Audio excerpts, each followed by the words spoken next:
qu'est-ce que tu vas lui dire? Du temps qu'il t'a donné, qu'est-ce que tu vas lui dire? De l'argent qu'il t'a donné, qu'est-ce que tu vas lui dire? De la vie qu'il t'a donné, c'est lui l'éternité. Il n'a pas de fin. Il dit, bien-aimé, je suis l'alpha et l'oméga, le premier et le dernier, le commencement et la fin. C'est lui le commencement, c'est lui la fin. Il n'a pas d'éternité, il n'a pas de limite. Sa vie n'est pas limitée. Mais bien-aimé, c'est toi ta vie qui est limitée sur la terre. L'homme n'est pas éternel sur la terre. C'est vrai, tu vas penser que tu es robuste, tu es fort, que tu as la santé. Mais lorsque tu es malade, regarde-toi toi-même. C'est là que tu sais que tu n'es rien. C'est là que tu sais que, oui, depuis que je parle, je suis un être faible. Le véritable, celui-là qui est fort, celui-là qui donne la santé, c'est Jésus. Et ce matin, nous sommes venus te parler de Jésus. Nous sommes venus te parler de la grâce qui est en Jésus. Nous sommes venus te parler des avantages en Jésus. Nous sommes venus te parler, oui, de l'amour de Jésus-Christ pour l'humanité. Il n'est pas venu pour une religion quelconque. Il n'est pas venu pour une personne, lui. Il n'est pas venu pour des races. Il est venu pour l'humanité. Il a versé son sang pour l'humanité. Il est mort pour l'humanité.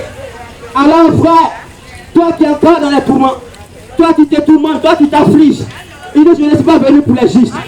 Je suis venu pour les pécheurs. Je suis venu ramener les pécheurs, oui, à la vie, à la justice. Je suis venu rendre justice à ceux-là même qui savent qu'ils sont pécheurs, à ceux-là même qui reconnaissent qu'ils sont fautifs, à ceux-là même qui sont, oui, dans le désespoir. Je suis venu leur donner l'espoir. Le Christ n'est pas venu pour toi qui te prétends que tu es juste. Il n'est pas venu pour celui-là mais qui dit, oui, je suis fort ou bien je suis forte. Il est venu pour les faibles. Il est venu pour ceux-là même qui savent qu'ils sont opprimés, que les gens les abandonnent, les gens les critiquent, les gens les délaissent, les gens lui parlent d'eux et les empêchent d'avancer, qui veulent bloquer leur vie, qui ne veulent pas qu'ils avancent. Il est venu pour débloquer ce que les gens m'ont bloqué. Il est venu pour délier les liens qui étaient sur ta vie, les liens que les gens avaient mis sur ta vie. Il est venu te racheter. Il dit, je vous ai racheté d'un prix glorieux. Frère, quand tu acceptes le Christ, ta vie ne sera plus la même. La Bible nous enseigne dans le livre d'Ésaïe 53. Il dit, nous étions errants. C'est-à-dire que toute personne qui n'a pas accepté Christ est errant. Je peux dire, il ne connaît pas, il n'a pas de connaissance sur la voie de Dieu. Toute personne qui n'a pas encore accepté Christ de tout ce temps, de toute son âme et de toute sa pensée et de toute sa force, il est encore, lui, dans l'ignorance. Il est encore dans l'ignorance, car c'est Christ qui vient ôter la voile. Toute personne qui n'a pas encore accepté le Christ, la voile encore sur ta vie. Ta vie est encore voilée. Tes yeux sont encore voilés et tu ne vois pas. Tu as besoin d'une lumière. Voilà pourquoi la Bible pourrait le dire dans le livre de Jean chapitre 1 que Christ est la lumière. Et Jean-Baptiste est venu prêcher la lumière. Il est venu prêcher la lumière pour que nous venions à la lumière. Toute personne qui est encore dans les ténèbres, toute personne qui est encore dans l'ignorance et qui ne sait pas que c'est Christ qui donne la vie, et qui ne sait pas que c'est Christ qui sauve la vie, et qui ne sait pas que c'est Christ qui guérit, c'est lui qui restaure, c'est lui qui libère, c'est lui qui oriente, c'est lui qui est l'embellisseur de l'avenir, c'est lui qui est le premier, qui est le souverain pasteur. Et c'est pour cela ce matin, je vais te parler de sa part. Je vais te parler de sa part. Frère, je vais te parler de sa part. Sœur, je vais te parler de sa part. Afin que tu commences à revenir à lui. Tu commences à commencer à penser. Tu dois commencer par Jésus. Tu dois commencer toutes choses par lui, frère. Alors si ta vie ne te fait pas de Christ, tu vas voir que tu vas vaciller. Souvent, tu vas dire que mes activités marchent. Souvent, ça ne marche pas. Frère, c'est vrai que nous venons au marché, tout le monde vend. Mais chacun s'appuie sur quelque chose. Toi, tu t'appuies sur quoi pour vendre? Tu t'es levé le matin, est-ce que tu as commencé avec Jésus? Est-ce que tu as commencé avec ton Dieu? Est-ce que tu as confié tes activités dans la main du Seigneur? Frère, quelqu'un peut causer avec toi, mais méditer le mal contre toi. Et tu vois que tes activités ne prospèrent pas. Et tu vois que tes affaires ne marchent pas. Pendant que celui qui a côté de toi, ses affaires marchent. Tu connais son secret. Tu connais sur quoi il s'appuie. Tu sais sur quoi il marche. Frère, le Christ n'est pas un charlatan. Le Christ n'est pas un marabout. Le Christ n'est pas un rosicrucien. Il n'est pas un château culte. C'est le Messie des Messies. Le roi des rois. Le lion de la tribu de Juda. Le Dieu véritable. Le Dieu puissant. Et ce que les gens font, ils pensent qu'ils sont cachés. Mais Dieu, il est là et puis il voit. Frère, rien n'est caché sur le soleil pour Dieu. Rien n'est caché dans la vie pour Dieu. Ce que tu fais dans le secret, ce que tu fais, et puis les choses vont, marchent pour toi, Dieu voit. Tu penses que tu es caché devant l'homme, ou tu te lèves la nuit pour faire des incantations. Lui, bien aimé, pour lutter, pour que même ta soeur qui cherche de quoi manger avec ses activités, toi tu pries, ou bien toi tu fais des incantations pour détruire ses activités. Laisse-moi te dire ce matin que le Christ te voit. Le Christ te voit et il est venu libérer ceux-là même qui espèrent en lui, ceux-là même qui savent qu'il existe. Il est venu faire. Toi que tu dis, rien ne marche pour toi. Toi que tu dis, toi tout est bloqué dans ta vie. Toi tu dis, tu n'as pas encore eu de solution. Il est la solution. Il n'a pas de problème sans solution, frère. Il n'a pas de difficulté sans solution, frère. Tout problème a une solution. Et ce matin, je suis venu te parler de la solution de tes problèmes. Je suis venu te parler de la solution de tes soucis. Je suis venu te parler de la solution de ta destinée. C'est lui l'embellisseur. C'est lui qui passe, qui planifie l'avenir. Frère, regarde, malgré ce que tu possèdes, est-ce que tu peux donner seulement qu'une coudée à ta vie? Est-ce que, bien aimé, quelqu'un peut prolonger sa destinée sur la terre? Quelqu'un peut prolonger sa vie sur la terre? Dieu seul le peut. Jésus-Christ seul est capable de dire, aujourd'hui même ta vie prend fin. Et il est capable de dire, tu vas vivre encore pendant 1000 ans. C'est lui seul qui a la capacité, bien aimé. C'est lui seul qui a l'autorité. C'est lui seul qui planifie l'avenir. Alors l'avenir meilleur est en Jésus. L'avenir meilleur est en roi des rois. L'avenir meilleur est dans le lion de la tribu de Juda. Les gens avaient rejeté Christ. Les gens l'avaient délaissé. Ils n'avaient pas écouté. Jusqu'il a quitté le monde. Et c'est là ils ont su que celui-là, c'était le Messie. La Bible nous enseigne que lorsque mon Dieu il a été cloué à la croix, lorsqu'il a été cloué à la croix, la Bible dit qu'il a eu une nuit pendant 3 heures sur la terre. Et c'est là que les gens commencent à murmurer que derrière celui-là, il est vraiment le Messie. Il est vraiment le Sauveur.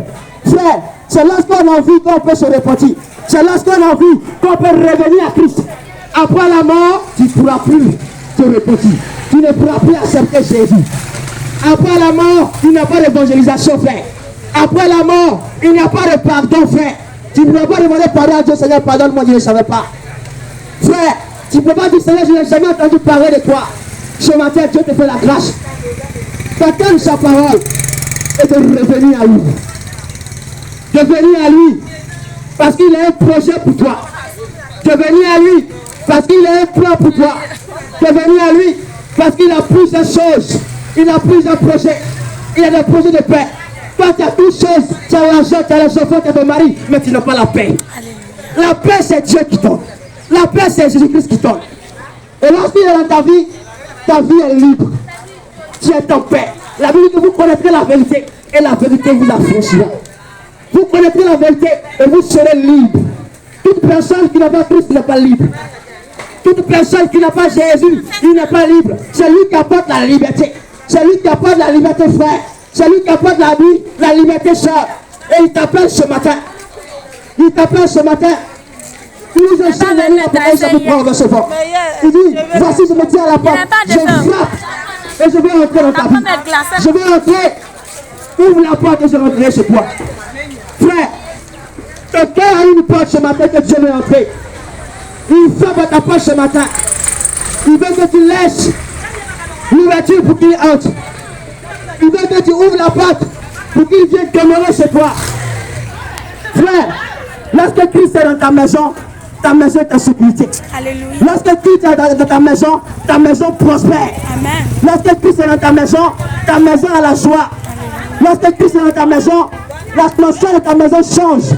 Si, mon bien-aimé, le diable occupait ta maison, lorsque tu appelles au roi des rois, lorsque tu appelles au lieu de la tribu de Juda, je t'assure que toute semence qu'il a semée sera déterrée.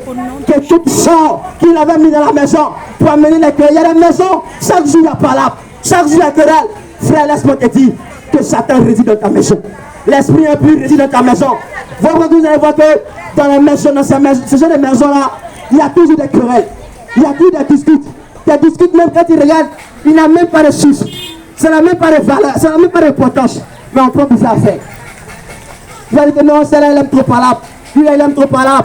Frère, c'est le diable qui domine sa vie. C'est l'esprit impur qui domine sa vie. Je veux que ce matin, tu acceptes le Seigneur pour qu'il change toutes choses dans ta destinée.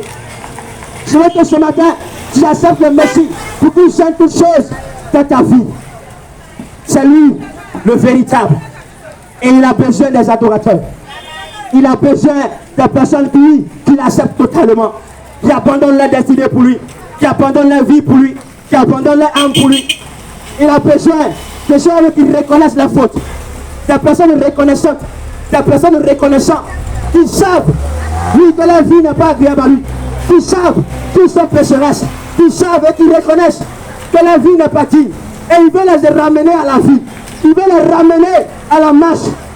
Frère, toi tu vis sans Jésus, c'est un homme mort. Tu marches sur l'esprit, mais tu es mort en réalité. Celui qui n'a pas Jésus est un homme mort. Et chaque jour tu es livré à la mort. Chaque jour tu es livré au péché. Chaque jour tu es livré, bien aimé. Je peux dire une vie qui débauche. Il dit celui qui m'a trouvé a trouvé la vie. Donc si tu ne l'as pas trouvé, c'est que tu as trouvé la mort. Lui-même il dit dans le livre de Proverbes chapitre 8 verset 35. Il dit celui qui m'a trouvé a trouvé la vie. Car je suis le rémunérateur de ceux qui me cherchent, la récompense de ceux qui me cherchent. Et puis il dit, si tu l'as trouvé, il te fera faveur. La faveur c'est quoi? C'est la grâce. La grâce c'est quoi?